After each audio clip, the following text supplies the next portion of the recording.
नमस्कार, business plus HD टेलिभिजनको news bulletin business टुडेमा स्वागत छ। म प्रमिला खतिवडा। सुरुमा हेडलाइन्स। विपदमा परेकाको राहत उद्धार र पुनर्स्थापनामा सरकारले राजनीति गर्न नमिल्ने गृहमन्त्री विष्णु पौडेलको स्पष्टोक्ति। विपदमा परेकाहरूलाई राहतका लागि एकद्वार प्रणाली लागू गरिएको भनाई। चालु आर्थिक वर्षको बजेट खर्चको लक्ष्य भेटाउन सरकारलाई कठिनाई। तोकिएको बजेट पूरा गर्न दैनिक 14 अर्ब रुपैयाँ भन्दा धेरै खर्च गर्न थालेको महालेखा नियन्त्रक कार्यालयद्वारा जानकारी। कपिलवस्तुमा भारतीयले एकपक्षीय रूपमा बनाएको बाँधका कारण स्थानीयले 25 वर्षदेखि समस्या झेल्दै। बाँधका कारण 700 बिघा खेती योग्य जमिन डुबानमा।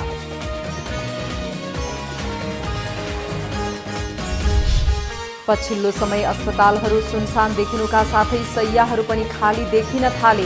कोरोना संक्रमण न्यून भएकै कारण बिरामीको संख्यामा कमी आएको चिकित्सकको भनाई।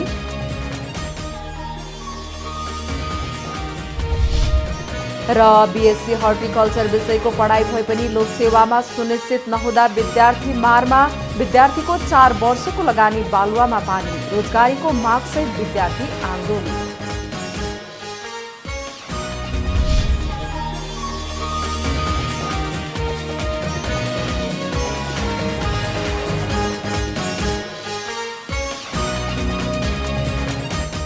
बिजनेस टुडेको सुरुमा गृहमन्त्री विष्णु पौडेलले विपदमा परेकाको राहत उद्धार र पुनर्स्थापनामा सरकारले राजनीति गर्न नमिल्ने भनाई सम्बन्धी समाचार। गृहमन्त्री विष्णु पौडेलले विपदमा परेकाको राहत उद्धार र पुनर्स्थापनामा सरकारले राजनीति गर्न नमिल्ने बताउनु भएको छ। आइतबार राष्ट्रिय सभामा राष्ट्रिय सभा सदस्यहरूले राखेको प्रश्नको जवाफ दिँदै गृहमन्त्री पौडेलले मनसुनजन्य विपदमा परेकाको उद्धार राहत र पुनर्स्थापनामा सरकारले राजनीति नगर्ने स्पष्ट पार्नु भएको हो। विपद व्यवस्थापनका लागि संघ, प्रदेश र स्थानीय तीनै तहको सरकारबीच प्रभावकारी समन्वय भएको बताउनुभयो। विपदमा परेकाहरूलाई राहत दिन चाहने व्यक्तिहरूले सम्बन्धित जिल्ला प्रशासन कार्यालय मार्फत वितरण गर्ने गरी एकद्वार प्रणाली लागू गरिएको पनि उहाँले बताउनुभयो। खास गरी राहतका सहुलियतका नाममा विभिन्न ढंगले सहयोगहरू संगठित गर्ने यो चाहिँ अलिकति सेलिब्रिटी स्टाइलहरू पनि के ठाउँमा प्रकट हुने गरेका छन्। यो अवस्थालाई दृष्टिगत गरिकन सरकारले के प्रबन्ध गरेको छ भने अब हामीले सरकारको तर्फबाट हुने राहतलाई सहयोगलाई हामी एउटा केन्द्रीकृत र एकीकृत योजना अन्तर्गत डिस्ट्रिब्युट गर्छौं र स्वैच्छिक ढंगले राहतमा सहयोगमा चाहिँ सहभागी बन्न चाहने महानुभावहरूको सहयोगलाई पनि एउटा वान डोर सिस्टमबाट खास गरी जिल्लाका प्रशासन प्रमुखबाट सिडिओ कार्यालय मार्फत चाहिँ हामीले राहतका सहुलियतका अरू कसैले त्यस ढंगले गर्न चाहनुहुन्छ भने त्यो सिस्टमबाट वितरण गर्ने त्यो प्रणाली पनि हामीले विकसित गरिरहेका छौं। त्यसकारण सरकार प्यासिभ होइन, एक्टिभ छ र प्रोएक्टिभ छ। गृहमन्त्री पौडेलले डुबानको समस्या समाधान गर्नका लागि भारत सरकारसँग द्विपक्षीय संवाद गरेको पनि बताउनुभयो। कुनै पनि भौतिक संरचनाका कारणले डुबानमा नपरोस् भन्नका लागि र नदी थुनिएर बस्ती डुबानमा नहोस् भन्नका लागि सरकारले हर सम्भव प्रयास गरेको उहाँले स्पष्ट पार्नुभयो। सरकारले आर्थिक वर्षको अन्तिममा चालु आर्थिक वर्षको बजेट खर्चको लक्ष्य भेटाउन दैनिक 14 अर्ब रुपैयाँ बराबरको खर्च बढाएको छ। महालेखा नियन्त्रक कार्यालयको अनुसार पछिल्लो समय सरकारले दैनिक 14 अर्ब रुपैयाँ भन्दा धेरै खर्च गर्न थालेको छ।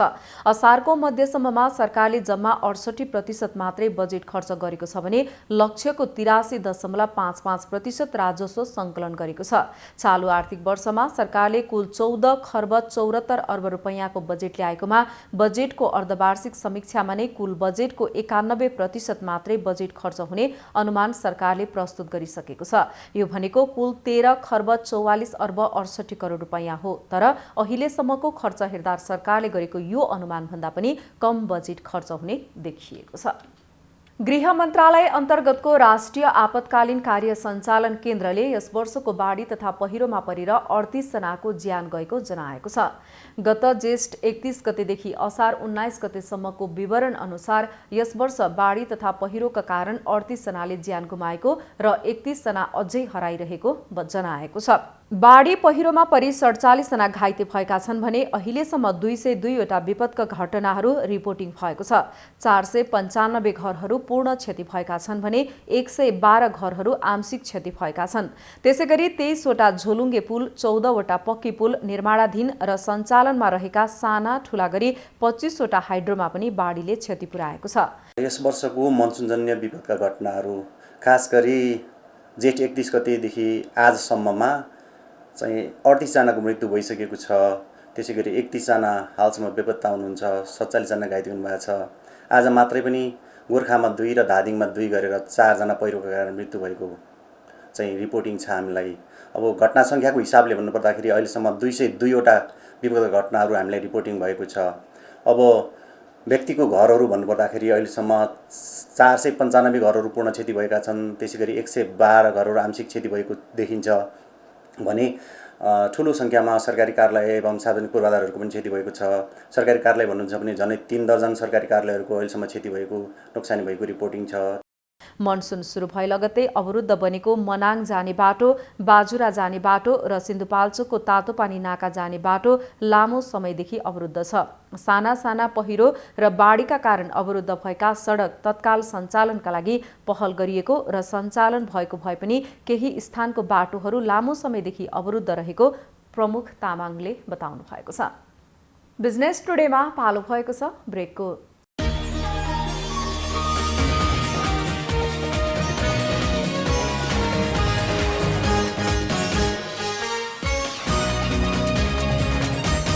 बिजनेस टुडेमा पुनः स्वागत छ। अब बाँकी समाचार।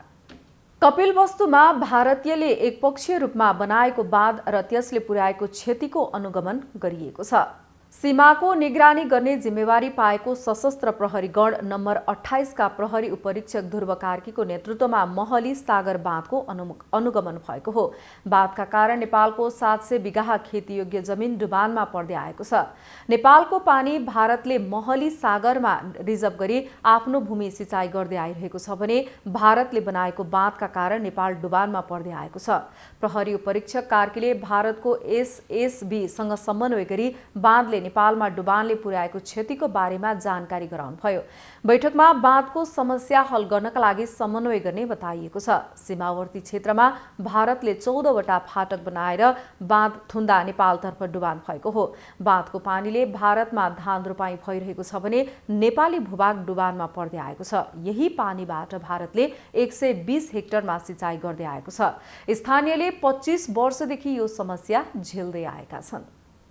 लामो समयदेखि कोभिड-19 का कारण मुलुक ग्रसित रहेको छ। अस्पतालहरूमा कोभिड बिरामीको चापकै कारण अक्सिजन, भेन्टिलेटर, आइसियुको अभाव रहेको थियो। तर पछिल्लो समय कोभिडका बिरामीको संख्यामा कमी आउन थालेपछि भने अस्पतालहरू सुनसान देखिनुका साथै शय्याहरू पनि खाली देखिन थालेका छन्।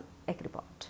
दर्शकवृन्द, विश्वव्यापी रूपमा फैलिरहेको कोभिड-19 का कारण करोडौं व्यक्तिले ज्यान गुमाए र लामो समयदेखि नेपालमा पनि निषेधाज्ञा जारी गरियो र नेपालमा पछिल्लो समय कोभिड-19 का बिरामीहरूको संख्यामा कमी आउन थालेपछि भने सबै प्रकारका व्यवसायहरू सञ्चालनमा आएका छन् र बजारमा निकै भिडभाड पनि देख्न सकिन्छ। कोभिडको जोखिम बढाउन सक्ने के कस्तो छ भन्ने विषयमा रहेर र यसका लागि हामीले के कस्ता सावधानी अपनाउन सकिन्छ र कोभिड-19 को पछिल्लो अवस्था के छ भन्ने विषयमा रहेर हामी चिकित्सकसँग कुराकानी गर्नेछौँ।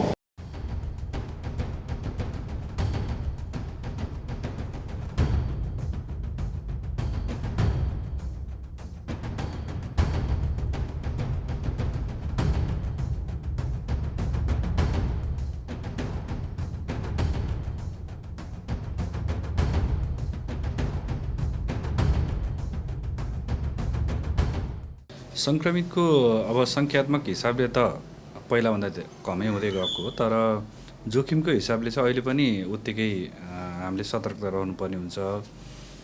किन भन्दाखेरि दैनिक जस्तो हजारौँको सङ्ख्यामा अहिले पनि छ, लगभग 1500-2000 को हाराहारीमा देखिन्छ। त्यो भनेको त नयाँ अहिले पनि छ भन्ने कुरा हो र हामी त्यो अवस्थामा अझै पनि पुगेको छैन जुन अवस्थामा चाहिँ पहिलो र दोस्रो बिचको जुन मत्थर भनेको थियो त्यो अवस्थामा चाहिँ पुगेको छैन। त्यो भनेको मतलब मैले भेन्टिलेटर, आइसियुहरू एकदम खाली भइसकेको भन्न मैले खोजेको छैन।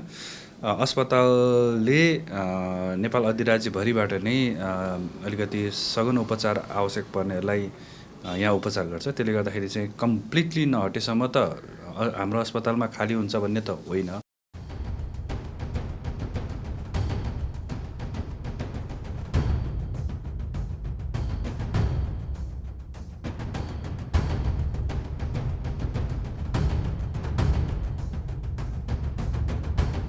विश्वव्यापी रूपमा फैलिरहेको कोभिड-19 कारण नेपालमा पनि भयावह स्थिति सृजना भइरहेको थियो र लामो समयदेखि कोभिड-19 बिरामीहरूको सङ्ख्यामा पनि वृद्धि भइरहेको थियो र पछिल्लो समय कोभिड-19 बिरामीको सङ्ख्यामा भने कमी आइरहेको छ र यही विषयमा हामी विभिन्न अस्पतालमा गएर त्यहाँको कोभिड बिरामीहरूको अवस्था के छ भन्ने विषयमा चर्चा गर्यौं। बिजनेस प्लस एचडी टेलिभिजनका लागि क्यामेरामा प्रदीप घलानका साथ बिन्दु अधिकारी, काठमाडौँ। 2069 सालदेखि इलामको महेन्द्र रत्न बहुमुखी क्याम्पसमा बीएससी हर्टिकल्चर विषयको पढाइ सुरु भए पनि हालसम्म लोकसेवा सुनिश्चित भएको छैन।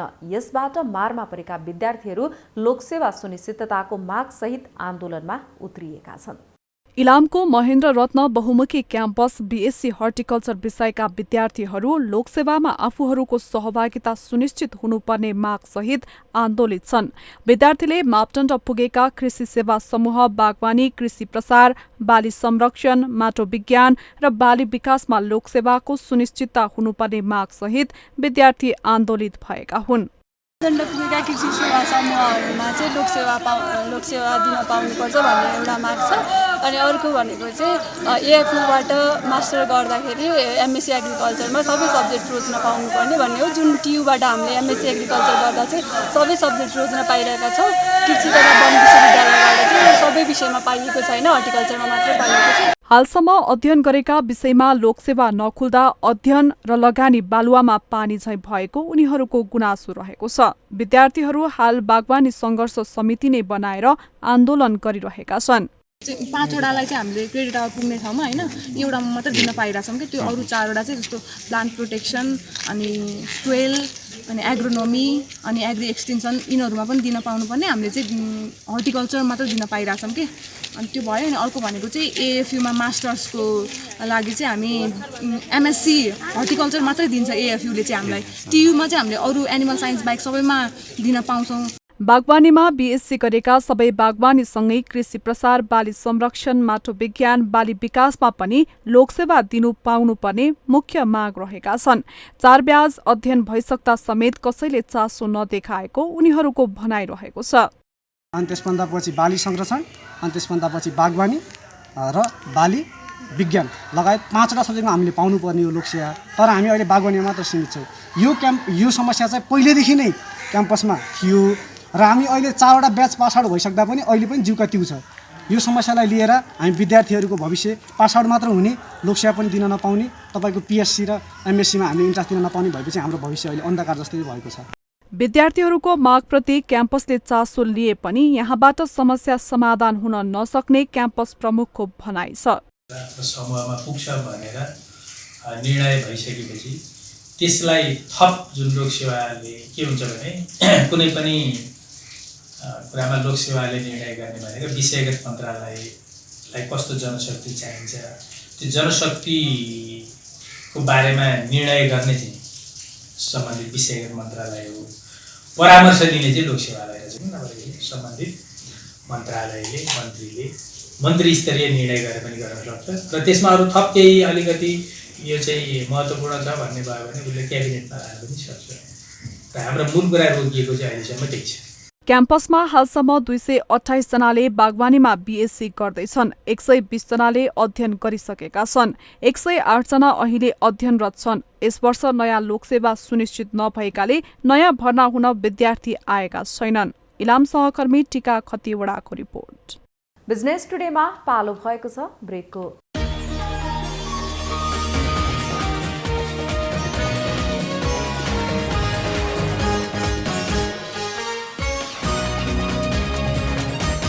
बिजनेस टुडेमा पुनः स्वागत छ। अब बाँकी समाचार। बाँकेको नेपालगञ्ज उपमहानगरपालिका परिसरभित्र नेपाल शिक्षक महासंघ नगर समितिले धरना दिएको छ। नेपाल शिक्षक महासंघको चौथो चरणको आन्दोलन अन्तर्गत आन्दोलन परिचालन समितिको संयोजनमा शिक्षक, कर्मचारी, बाल विकास शिक्षकहरू पालिका स्तरीय धरनामा बसेका हुन्। शिक्षा ऐनले बाल विकासका शिक्षकहरूलाई शिक्षकको दर्जा दिए पनि न्यून ज्याला पाइरहेको उनीहरूको भनाइ छ। सरकारले बजेटमा 15,000 को व्यवस्था गरे पनि 6,000 मात्र पाइरहेको उनीहरूको गुनासो छ। माग पूरा नभएसम्म आन्दोलन जारी रहने नेपाल शिक्षक महासंघ नगर समितिले जनाएको छ। उनीहरूले सरकारसँग विगतमा भएका सहमति र सम्झौता कार्यान्वयन हुनुपर्ने लगायत 14 बुँदे माग राखेका छन्।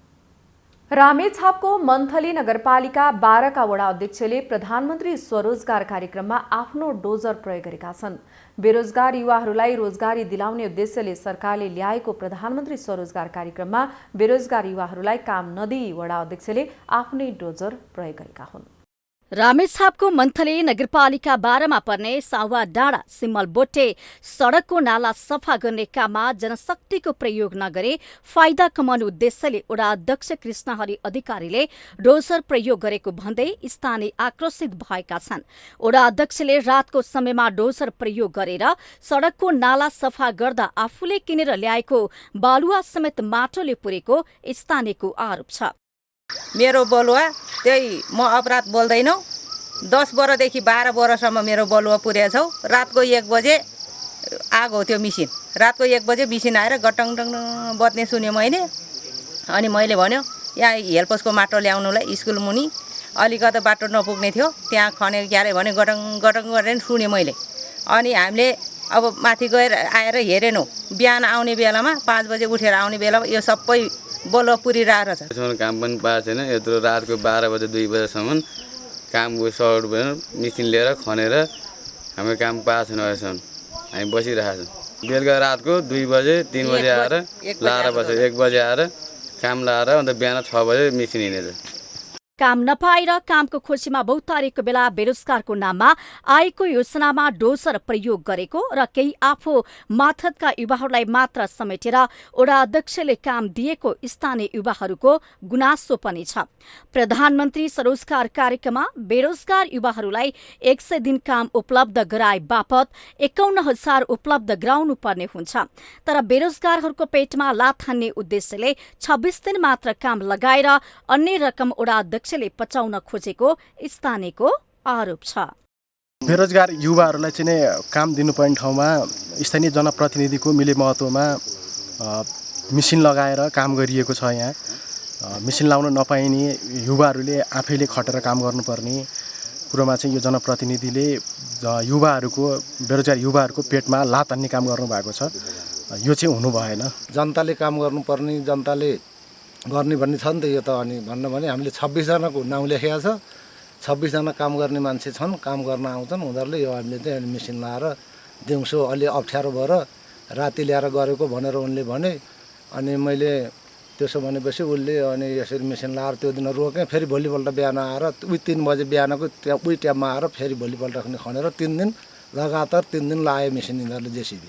प्रधानमन्त्री स्वरोजगार कार्यक्रममा डोजर प्रयोग भएको भन्दै नागरिकहरू उजुरी लिएर नगरपालिकामा पुग्दा समेत डोजरको प्रयोग भएको विषय आफूलाई कुनै जानकारी नभएको वडा अध्यक्षको भनाइ छ। सावडाँडाबाट नाला चाहिँ बनाएको ठाउँमा चाहिँ त्यसलाई नाला सफा गर्ने, जुन सिमेन्ट नाला बनाएको थियो त्यसलाई सफा गर्ने भन्ने कुरो थियो। त्यसभित्र त्यो नाला सिराउनलाई अब सिमलबारीसँग सफा गरेर मैले देखेको छु होइन। त्यो तलतिर आएपछि पहिरो 2-3 पहिरो आयो, त्यसलाई मिसिन फ्यालो भन्ने कुरो बाहिर आएको छ। मैले खासै त्यो ठाउँमा अहिले पुगेको छुइनँ होइन। नालामा चाहिँ होइन, त्यो छैन। प्रधानमन्त्री स्वरोजगार कार्यक्रममा मेसिनको प्रयोग गर्नुपर्ने भए नगरपालिकासँग अनुमति लिएर मात्र मेसिनको प्रयोग गर्नुपर्ने नगरपालिकाले जनाएको छ। प्रधानमन्त्री रोजगार कार्यक्रम भनेको स्पष्ट रूपमा कम्तीमा पनि कुनै पनि बेरोजगार रहेकाहरूलाई रोजगारको रूपमा चाहिँ जानुपर्छ भन्ने दृष्टिकोणले देशैभरि चलाइएको यो अभियानको रूपमा हो। त्यही भएर अब यो डोजर युज गर्ने होइन भन्ने स्पष्ट चाहिँ छ, प्रष्टै छ। र ठुलो ढुङ्गाहरू परेको छ, त्यति बेला चाहिँ फुटाल्नु पर्ने स्थिति भयो भने त्यो पनि नगरपालिकाको अनुमति लिएर त्यो गर्नुपर्ने भन्ने खालको चाहिँ प्रष्ट छ। प्रधानमन्त्री स्वरोजगार कार्यक्रम बेरोजगार युवाहरूलाई रोजगारी दिलाउने उद्देश्यले लागू गरिएको भए पनि केही ओडाका ओडा अध्यक्षहरूले भने त्यसको दुरुपयोग गर्दै आएका छन्। रामेछाप सहकर्मी कुमार श्रेष्ठको रिपोर्ट। साताको पहिलो कारोबार दिन शेयर बजार केही अस्थिर देखिएको छ। आइतबार नेप्से सूचकले निश्चित गति समाउन नसक्दा बजार केही प्रभावित भएको छ। यस दिन नेप्से सूचक 8.48 अङ्कले घटेर 2834.51 बिन्दुमा झरेर बन्द भएको हो। यता सेन्सेटिभ इन्डेक्समा पनि आइतबार 0.33 अङ्कले गिरावट आएको छ। साताको पहिलो कारोबार दिन कारोबार रकमका आधारमा 5 अर्ब 5 करोड रुपैयाँ भन्दा बढीको शेयर कारोबार भएको छ। आइतबार 224 कम्पनीको 1 करोड भन्दा धेरैको किता शेयर खरिद बिक्री भएको छ। यस दिन 21 करोड 57 लाख रुपैयाँ भन्दा बढी सहित खरिद बिक्री रकमको आधारमा नेपाल इन्स्योरेन्स अग्रस्थानमा रहेको छ। बुलेटिनको अन्त्यमा अहिलेसम्मका हेडलाइन्स।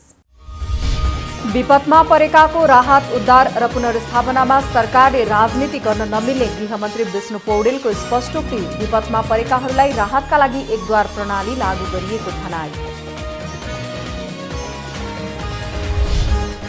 चालु आर्थिक वर्षको बजेट खर्चको लक्ष्य भेटाउन सरकारलाई कठिनाई। तोकिएको बजेट पूरा गर्न दैनिक 14 अर्ब रुपैयाँ भन्दा धेरै खर्च गर्न थालेको महालेखा नियन्त्रक कार्यालयद्वारा जानकारी। कपिलवस्तुमा भारतीयले एकपक्षीय रूपमा बनाएको बाँधका कारण स्थानीयले 25 वर्षदेखि समस्या झेल्दै। बाँधका कारण 700 बिघा खेती योग्य जमिन डुबानमा।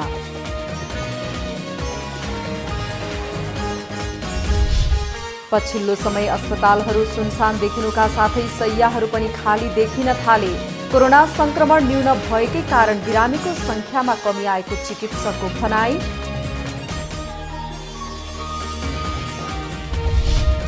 र बीएससी हर्टिकल्चर विषयको पढाइ भए पनि लोकसेवामा सुनिश्चित नहुँदा विद्यार्थी मारमा।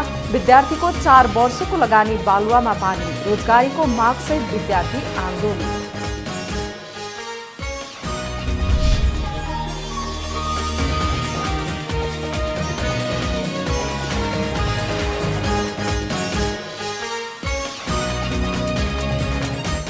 बिजनेस टुडे अहिलेलाई यति नै। हेर्दै रहनुहोला business plus HD television. Business plus, business first. नमस्ते।